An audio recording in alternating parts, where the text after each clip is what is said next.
Hi, I'm Rick Dior, and welcome to Solo 9 from my Portraits in Rhythm Snare Drum series.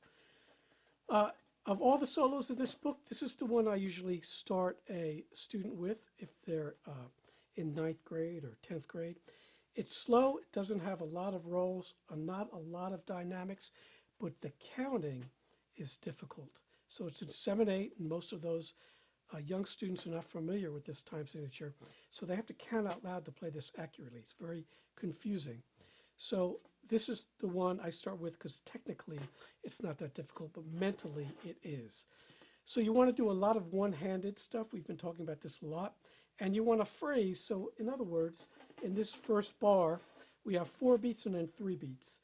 So a conductor would conduct that 1, 2, 3, 4, 5, 6, 7, 1. 3, 4, 5, 6, 7, 1. So there's different variations. You can also go 1, 2, 3, 4, 5, 6, 7, 1, 2, 3, 4, 6, 7. So there's lots of different ways that you can phrase things, but these phrasings are important when you're working with a conductor to understand what they're doing. And you want to phrase like that. So put a slight emphasis on the first beat of that grouping. So there's 4 beats and then there's 3 beats. So it would be 1, 2, 3, 4, 5, 6, 7, 1. Okay? Especially for those bars that just have 8th notes. At the end of the first line, you'll see this introduction of staccato, which are the dots. You want to lift a little off the drum. And it's a slight accent on a staccato note. It's a shorter note. A drum, our ways of playing long notes are rolling, buzzing, drags, and maybe 4-stroke roughs, or flams. So we don't have a pedal or we're not blowing into it. So we have to distinguish short from long. The way to do that is to lift off as opposed to, it's very subtle, I know, but it's also visual. So try to do those staccato notes visually. Okay, this solo again is not that difficult. You just got to count, and I'm counting out loud. The parts where you would get lost would begin at the 3rd line. So see if you can count out loud when I'm doing this. 1, 2, 3, 4, 5, 6, 7.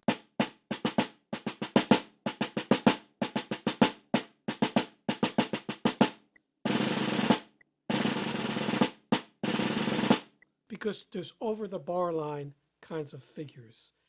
All right, it's not the normal 1, 2, 3, 4, 5, 6, 7, or 1, 2, 3, 4, 5, 6, 7. Every bar is mixing it up. This also goes for line 5 when you have these accents.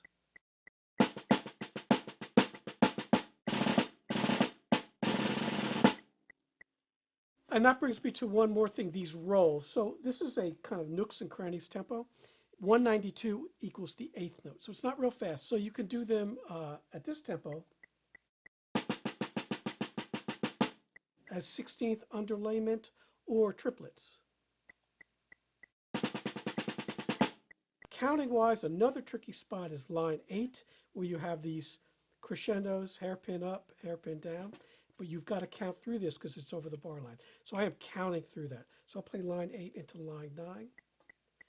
1, 2, 3, 4, 5, 6, 7.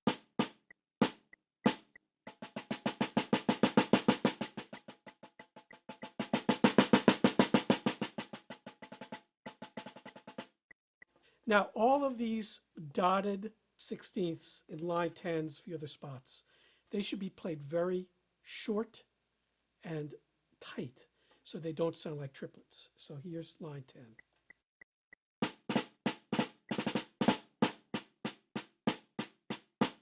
So you see that it's very, very important if you play with an ensemble that you make a difference between that and the triplets. If I would tripletize it, it would sound like this. Where it should sound like this. Okay? Sometimes you can play them even tighter than that. And that happens again in the last line quite a bit. Let's play line 11. 1, 2, 3, 4, 5, 6, 7.